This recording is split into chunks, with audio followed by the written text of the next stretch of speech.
जो रहीम उत्तम प्रकृति का करी सकत कुसंग, चंदन विष व्यापत नहीं लपटे रहत भुजंग। उत्तम का अर्थ अच्छा, प्रकृति स्वभाव, का क्या, करी सकत कर सकता है, व्यापत व्याप्त होना, भुजंग सांप।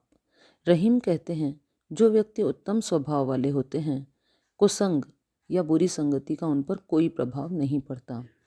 यद्यपि चंदन के वृक्ष पर बहुत से जहरीले सर्प लिपटे रहते हैं, फिर भी उन सर्पों के विष का चंदन के वृक्ष पर कोई भी प्रभाव नहीं पड़ता। रूठे सुजन मनाइए जो रूठे 100 बार, रहीमन फिरी फिरी पोहिए टूटे मुक्ताहार। सुजन अर्थात सज्जन व्यक्ति, फिरी फिरी बार बार, पोहिए पिरो लेते हैं अर्थात धागे में डाल लेते हैं, टूट जाने पर मुक्ताहार मोतियों का हार। रहीमदास जी कहते हैं यदि सज्जन व्यक्ति हमसे किसी बात पर रूठ जाएं तो 100 बार भी उनको मना लेना चाहिए, क्योंकि सज्जनों की मित्रता बहुत मूल्यवान होती है।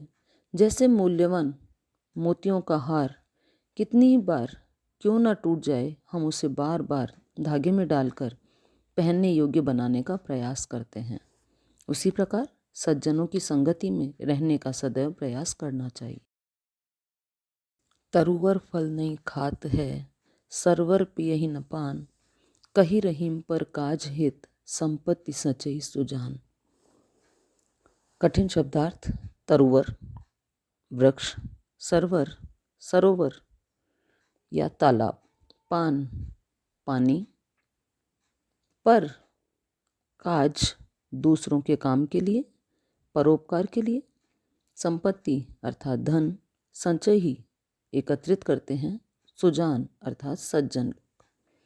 कवि रहीम कहते हैं कि वृक्ष अपने लिए कभी भी स्वयं फल नहीं रखते अर्थात स्वयं अपने फलों का उपयोग नहीं करते, तालाब अपना जल स्वयं नहीं पीते, उसी प्रकार सज्जन लोग केवल परोपकार के लिए संपत्ति का संचय करते हैं, आवश्यकता पड़ने पर दूसरों की मदद करने के लिए सदैव तत्पर रहते हैं।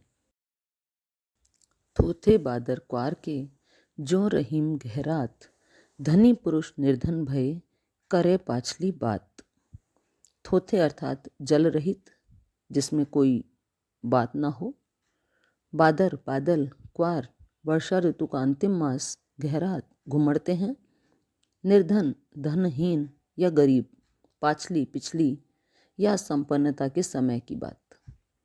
रहीम कहते हैं वर्षा ऋतु का अंतिम मास क्वार या अश्विन मास में उमड़ घुमड़ करने वाले जल रहित बादल बरसते नहीं, केवल घुमड़ कर या गरज कर रह जाते हैं। इसी प्रकार जो धनी व्यक्ति निर्धन हो जाता है, वह अपने धन संपन्नता के दिनों के बारे में बहुत सी बातें बढ़ा चढ़ाकर करता है। वह वास्तविकता को भुलाकर व्यर्थ के अहंकार में फंसा रहता है। रहीमन असुआ नैन ढरी जिये दुख प्रकट करेई, जाहि निकारो गेहते कस न भेद कही देई। कठिन शब्दार्थों में असुआ अर्थात आंसू, नैन नेत्र, ढरी ढुलक कर, जिय अर्थात हृदय, करेई करते हैं, जाहि जिसे, निकारो निकालो, गेहते घर से, कस कौन सा, भेद अर्थात रहस्य। कवि रहीमदास जी कहते हैं कि आँखों से निकलने वाले आंसू मन के हर दुख को प्रकट कर देते हैं, उसी प्रकार कभी भी किसी स्वाभिमानी व्यक्ति को दुखी नहीं करना चाहिए। मन का दुख हमेशा मन में ही रखना चाहिए, क्योंकि जब किसी व्यक्ति को अपने घर से निकाल दिया जाता है तो वह अपने घर के सभी भेद अर्थात रहस्य दूसरों के सामने प्रकट कर देता है। उसी प्रकार आँख से निकला आंसू मन के हर दुख को दूसरों के समक्ष प्रस्तुत कर देता। रहीमन निज मन की विथा, मन ही राखो गोय, सुनी अठिले हैं लोग सब, बांटी न ले हैं कोय। कठिन शब्दार्थों में निज अर्थात अपने, विथा का मतलब होता है व्यथा या कष्ट, गोय गुप्त बनाकर या छिपाकर, अठिले हैं इठलाते हैं या हंसी उड़ाते हैं, बांटी न ले हैं बांट नहीं लेना या बांटेगा नहीं, कोय अर्थात कोई।